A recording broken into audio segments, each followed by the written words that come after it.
Ataque de lobisomem em Hortolândia. SP. Relato 1. O testemunho aterrorizante de João dos Santos.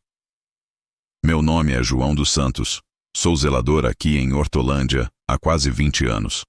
Sou praticamente parte da mobília da cidade. Uma daquelas figuras que todo mundo conhece de vista, mas ninguém sabe o nome direito. O tiozinho do parque. O guarda da noite. Comecei varrendo a praça, cuidando das plantas com um carinho que só quem vê a vida brotar da terra entende. E hoje, já com os cabelos mais brancos que cinza de fogueira, sou responsável pela segurança noturna de um trecho da rua principal, ali perto do Parque Municipal. Conheço cada rachadura na calçada, cada lâmpada que pisca antes de apagar, cada gato de rua pelo nome. Batizei o malhado de Zé e a siamesa arisca de Maria. Eram companheiros silenciosos na minha jornada noturna, testemunhas mudas da passagem do tempo. Nunca em todos os meus anos imaginei que essa minha rotina pacata, quase um ritual, de checar as portas, dar um confere nas lojas e trocar um boa noite com os últimos boêmios que voltavam para casa, ia se transformar num roteiro de horror. E olha que horror do mais puro, do tipo que gruda na alma e não sai mais, porque não tem tela de cinema para te separar da realidade. Era real. E o cheiro daquela noite ainda impregna minhas narinas nos meus piores pesadelos. Era uma noite de outono, daquelas que o vento assobia um lamento triste pelas frestas das janelas, fazendo o lixo dançar na sarjeta, como pequenos fantasmas de papel.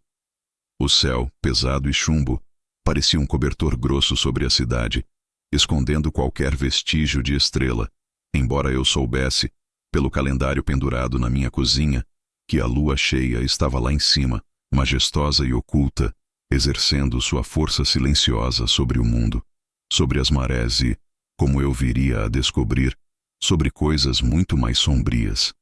Já passava das 10 da noite, e a rua principal, normalmente cheia de vida, estava entregue a um silêncio sepulcral, uma quietude que não era de paz, mas de apreensão. A cidade não era mais a mesma há algumas semanas. O ar estava diferente, mais pesado, como se uma tempestade estivesse se formando no horizonte, mas uma tempestade de outra natureza. Nos dias anteriores, os boatos já corriam soltos, sussurrados nos balcões de bar e nas filas de padaria, revivendo aquela velha lenda do lobisomem que meus avós já contavam. Não era só papo de moleque.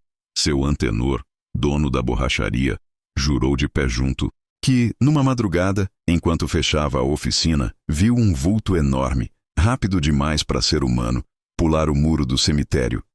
Uns cachorros de rua, que eu mesmo alimentava, apareceram estraçalhados perto da linha do trem, de um jeito que bicho nenhum daqui faria.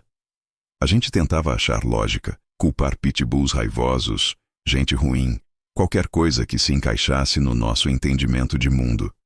Mas a forma como os boatos se espalhavam, a maneira como a palavra lobisomem saía da boca das pessoas, não era com deboche, era com um arrepio.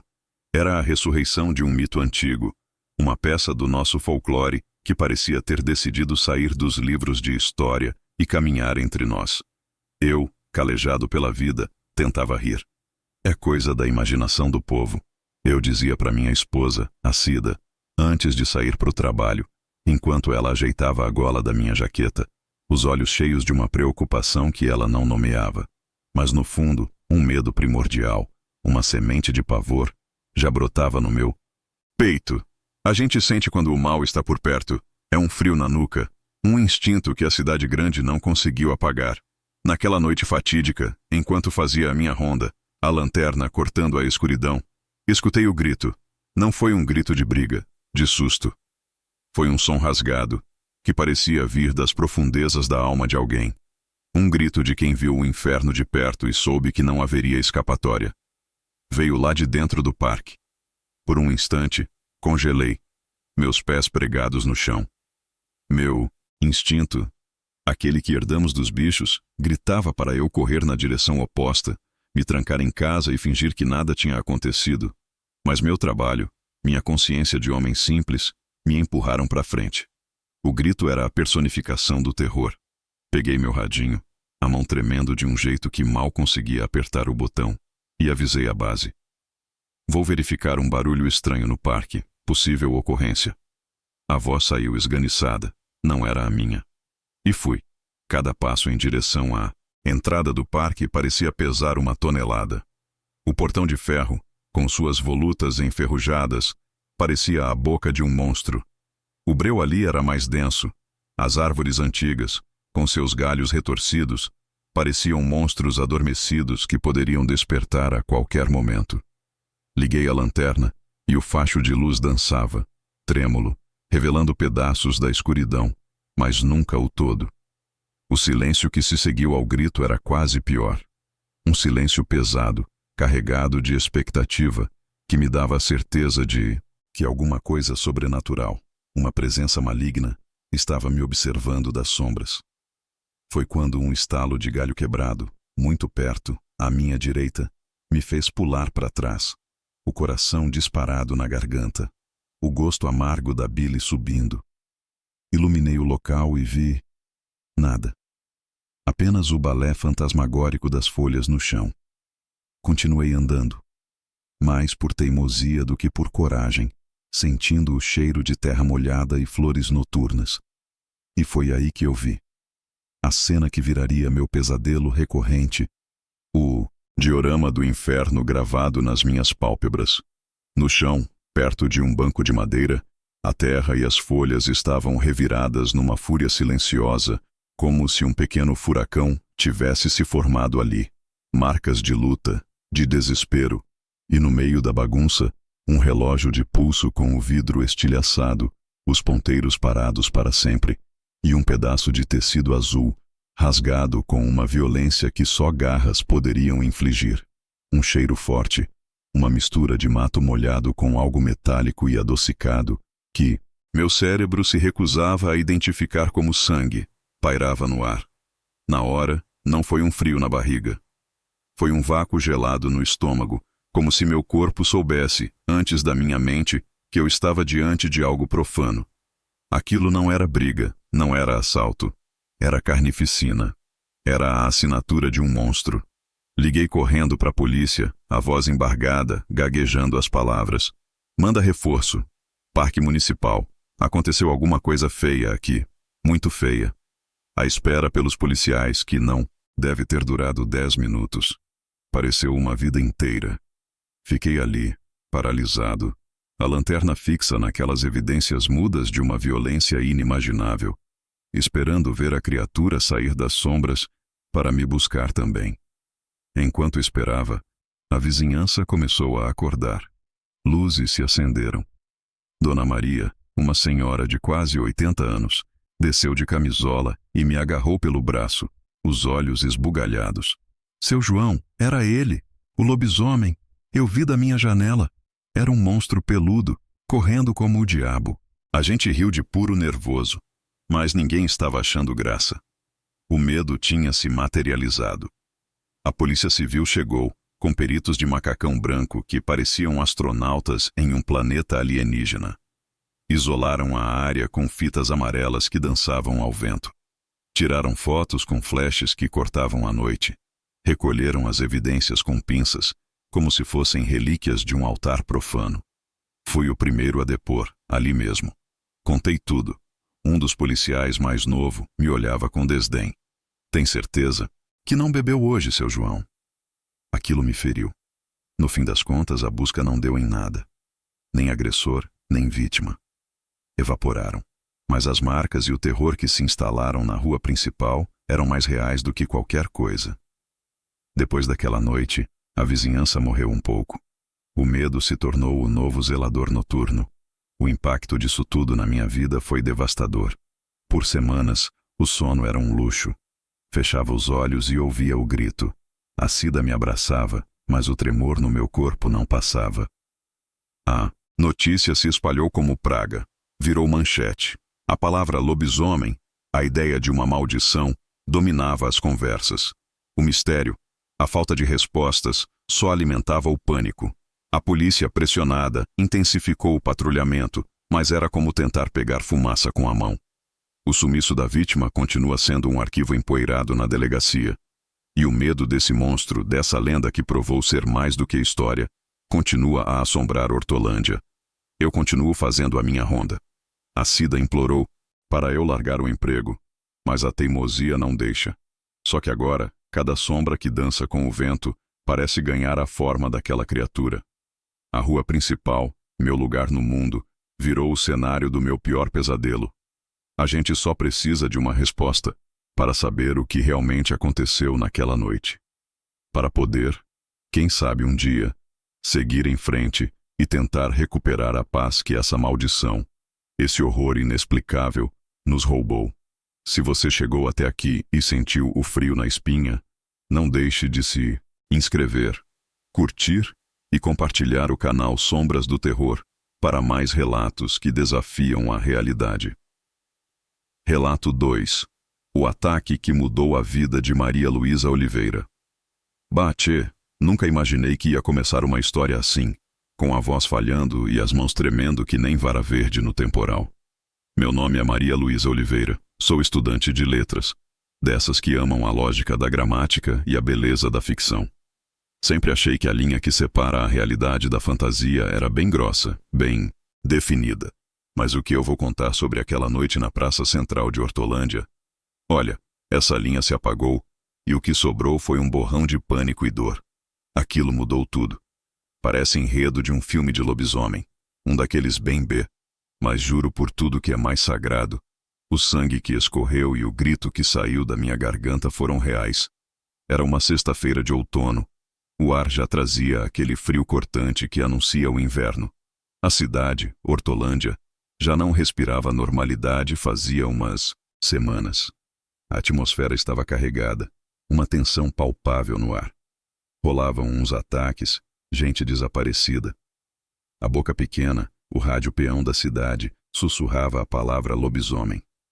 Eu, com meus 20 anos e a arrogância de quem se acha dona da razão, ria. Achava que era coisa do nosso rico folclore brasileiro.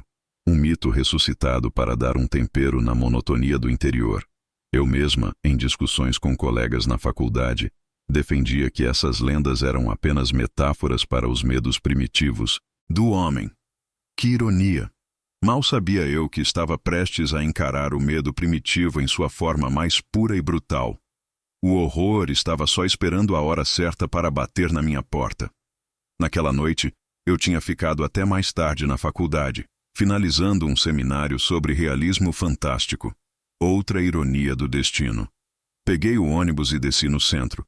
Precisava passar na livraria da praça, a ler e viver, para pegar uns livros. A praça, que aos fins de semana costuma ferver de gente, estava estranhamente quieta. Meia dúzia de pessoas, uns casais nos bancos mais iluminados, uns caras no bar da esquina.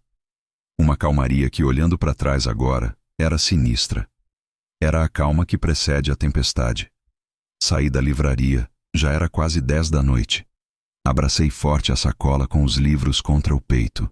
O céu estava umbreu, a lua, que eu nem sabia se era cheia ou não, totalmente encoberta. Comecei a caminhar em direção ao ponto de ônibus, o caminho de sempre. Foi quando eu ouvi um som que não pertencia à paisagem sonora da cidade. Um uivo. Mas não era um uivo de cachorro. Era um som gutural, longo, carregado de uma agonia e uma fúria que pareciam vir de eras passadas. Veio do canto mais escuro da praça, perto de umas árvores antigas e densas. Meu primeiro pensamento racional foi de um animal grande, talvez um cão de briga ferido.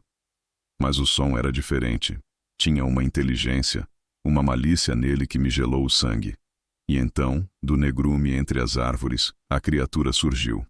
E o meu cérebro, por um segundo, se recusou a processar o que meus olhos viam. Era uma ofensa à biologia, uma aberração da natureza. Uma coisa enorme, que andava sobre duas pernas musculosas e recurvadas como as de um animal. Coberto de pelos grossos e escuros, com um peito largo e braços compridos terminados em garras que brilhavam sob a luz fraca do poste. E a cabeça era a de um lobo, mas com uma inteligência perversa em seus olhos, olhos vermelhos, incandescentes, que brilhavam no escuro com uma luz própria. Juro, era a própria imagem da lenda, um homem-lobo em carne e osso, saído diretamente das páginas de um livro de mitologia para o meio da praça. Foi uma visão de puro terror. Naquele instante, o tempo parou. O choque foi tão absoluto que meus músculos travaram. Fiquei paralisada, olhando aquela aberração, sentindo o cheiro forte que emanava dela, um odor de pelo molhado, terra úmida e sangue velho. A ficha caiu quando ela bufou, soltando uma nuvem de vapor no ar frio, e deu um passo na minha direção. Foi o estalo que meu corpo precisava. Eu corri. Corri com a força do desespero, a adrenalina explodindo nas minhas veias. A sacola de livros caiu, as páginas se espalhando pela calçada como folhas mortas. Eu não olhei para trás. Eu só corria, o som das minhas botas ecoando na praça silenciosa, misturado ao som pavoroso das garras daquele monstro arranhando o concreto, cada vez mais perto. Na correria, tropecei nos meus próprios pés e quase caí. Mas o pavor me deu um impulso. Vi um quiosque de lanches, fechado, e sem pensar duas vezes, me joguei para trás dele, me encolhendo no vão escuro entre a estrutura e a parede. A criatura passou correndo, um borrão de fúria e pelo. O barulho que fazia era de um touro, um rosnado baixo e constante. Acho que na velocidade ela me perdeu de vista. Fiquei ali, encolhida, tentando controlar a respiração, o choro preso na garganta. O silêncio que se seguiu foi ensurdecedor. Só ouvia o pulsar frenético do meu coração nos ouvidos. Espiei por uma fresta e não vi mais nada. Tinha ido embora? Ou estava ali, esperando, caçando? Fiquei naquele esconderijo que parecia uma tumba por uma eternidade, tremendo incontrolavelmente. Foi então que uma luz de lanterna me acertou o rosto. Era seu Antônio, o dono da livraria. Ele tinha ouvido meus gritos abafados e, corajosamente, saiu para ver o que era. Ele me ajudou a levantar, me enrolou no seu casaco e chamou a polícia. Os policiais chegaram, revistaram a praça, mas era como procurar um fantasma. Não encontraram nada além dos meus livros espalhados, dos pelos estranhos que grudaram no meu casaco e de umas marcas de garras profundas no asfalto. No hospital, me deram um calmante e limparam os arranhões que a criatura fez no meu braço quando passou de raspão por mim. Ferimentos leves, disseram. Mal sabiam eles da ferida que se abriu na minha alma, uma ferida que talvez nunca cicatrize. Essa foi a minha terrível transformação, de uma garota cética para uma sobrevivente, aterrorizada. Depois do ataque, a notícia explodiu na cidade. Virei um tipo de celebridade macabra, a menina que foi atacada pelo lobisomem. As pessoas me olhavam com uma mistura de pena, curiosidade e até medo. Alguns, os mais céticos, sussurravam que eu tinha inventado tudo. Mas eu sei o que eu vi. Eu sei o que eu vivi. Aquele monstro era real. Minha vida virou de cabeça para baixo. A faculdade ficou em segundo plano. Não conseguia mais sair de casa à noite. Tenho pesadelos constantes, flashbacks vívidos daquela corrida pela vida. Qualquer barulho mais alto, a sombra de uma árvore, me joga de volta naquele estado de pânico absoluto. A comunidade de Hortolândia, em sua maioria, me deu um apoio incrível, mas a lembrança daquela noite, essa me assombra a cada segundo. A Polícia Civil fez a perícia, abriu uma investigação, mas até agora, nada. Parece que a criatura simplesmente se desfez no ar. Eu sei que o que aconteceu comigo não foi um caso isolado. E é por isso que estou contando essa história.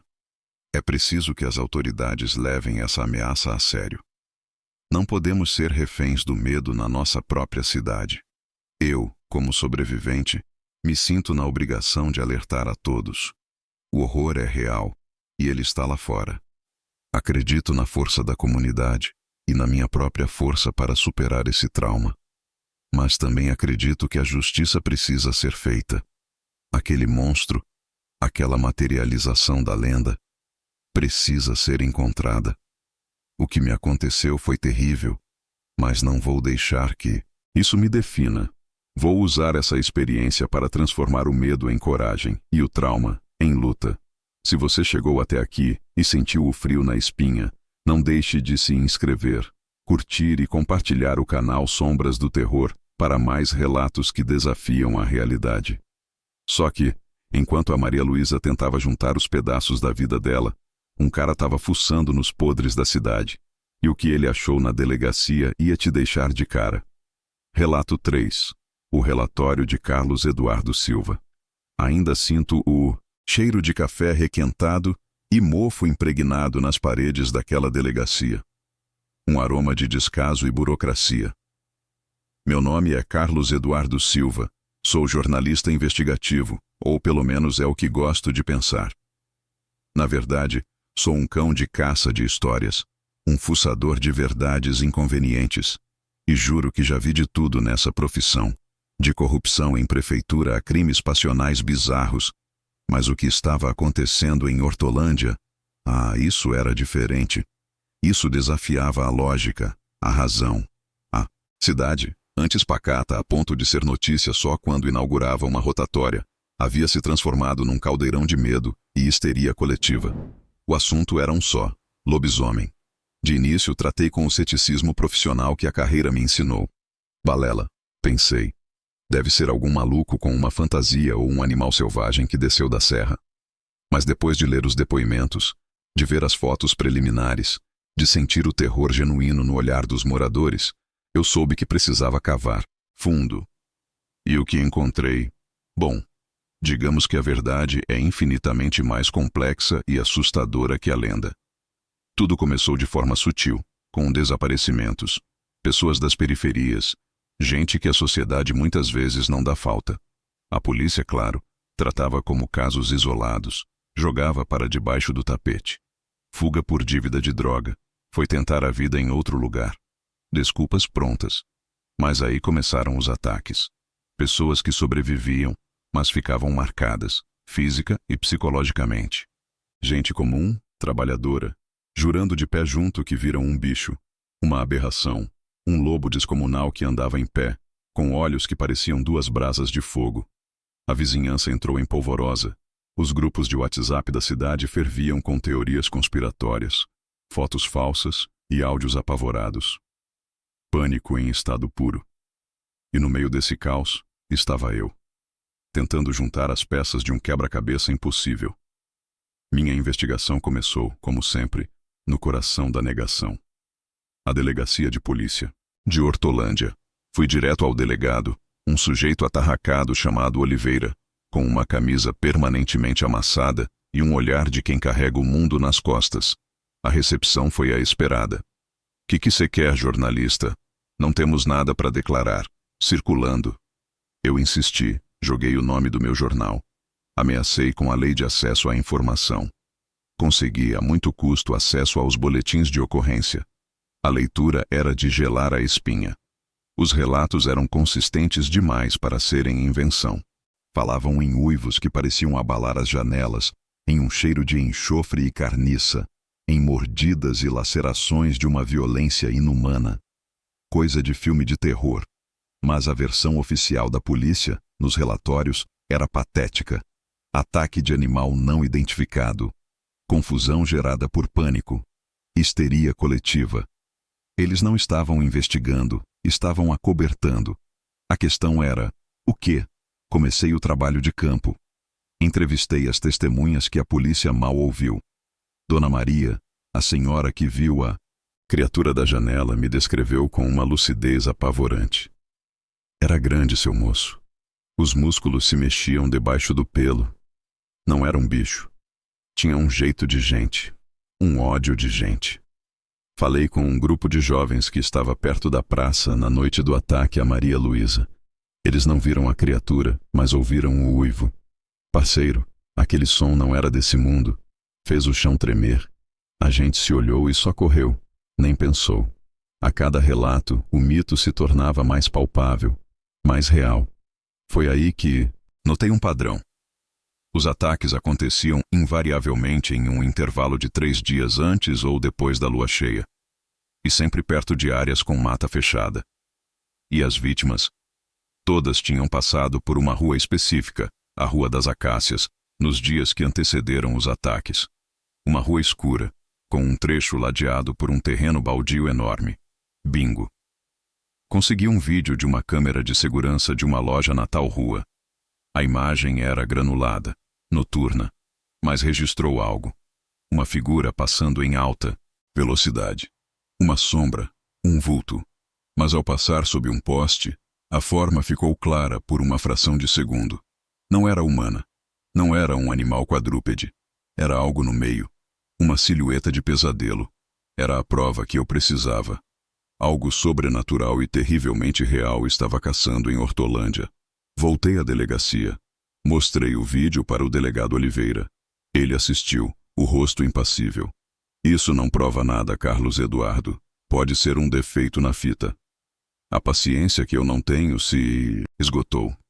Um defeito na fita que tem a forma exata da criatura que dezenas de pessoas estão descrevendo. Me poupe, delegado. A população está trancada em casa com medo, e a polícia está tratando isso como um caso de cachorro louco. O que vocês estão escondendo?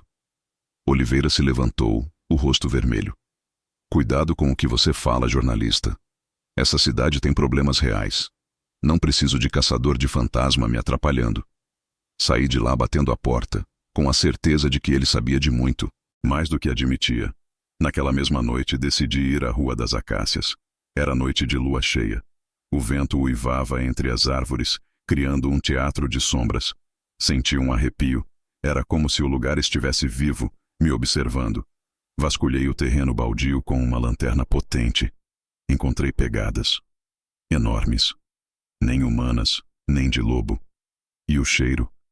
O mesmo cheiro de enxofre e podridão que as vítimas descreviam. E então, vi algo preso nos arames farpados que cercavam o terreno. Um tufo de pelos, grossos, escuros, quase como cerdas.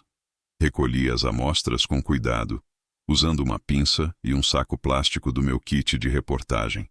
Precisava de um laudo, de ciência para confrontar a negação. Procurei um amigo biólogo, o Ricardo, que trabalha num laboratório da universidade. Expliquei a situação. Ele riu, achou que eu estava louco, mas minha insistência e a estranheza do material o convenceram. Ok, Carlos. Vou analisar. Mas se isso for pelo de gambá, você me paga um churrasco. Os dias seguintes foram de pura agonia. Mais um ataque foi relatado. A cidade estava à beira de um colapso nervoso. E eu, esperando o telefonema que poderia mudar tudo. Finalmente, Ricardo me ligou. A voz dele não era de quem ia cobrar um churrasco. Era a voz de um homem assustado. Carlos, preciso te encontrar. Agora. E não fala disso com ninguém. Nos encontramos num bar afastado. Ricardo estava pálido. Esses pelos, a estrutura do folículo é anômala. Mas o DNA... Carlos, o DNA é o mais louco. É uma quimera. A sequência principal é canina, um canis lupus arcaico, mas está entrelaçada com marcadores genéticos inconfundivelmente humanos. Não é uma contaminação, é uma fusão, algo antinatural. É como se a lenda da licantropia, a transformação a nível celular, estivesse bem aqui, nesse pedaço de pelo. A ficha caiu com o peso de uma bigorna. O mito do lobisomem não era só um mito. Era uma realidade biológica aterrorizante e estava caçando em Hortolândia. Com o laudo em mãos, escrevi a matéria da minha vida. Um dossiê completo. Enviei para o jornal. A resposta foi um balde de água fria. O editor-chefe me ligou, nervoso. Carlos, essa matéria é uma bomba. Não podemos publicar. O pânico, os processos. Censura. A verdade sendo abafada por medo e conveniência. Não me dei por vencido. Naquela mesma noite criei um blog, o Verdades Ocultas, e publiquei tudo. A repercussão foi viral. Em horas, a cidade inteira tinha lido. A população, agora armada com informações, acordou. A pressão sobre a prefeitura e a polícia se tornou insustentável. Oliveira teve que convocar uma coletiva de imprensa, a contragosto. Estamos investigando os ataques com a máxima seriedade, disse, fuzilando-me com os olhos. Não descartamos nenhuma hipótese. Mentira. Mas era um começo. A Guarda Municipal finalmente intensificou o patrulhamento. Ainda não sei toda a verdade. Se essa criatura é fruto de uma experiência genética que deu errado, uma maldição ancestral que despertou, ou algo ainda mais sinistro que saiu da cultura popular direto para a nossa realidade. Mas uma coisa eu sei. Não vou desistir de descobrir.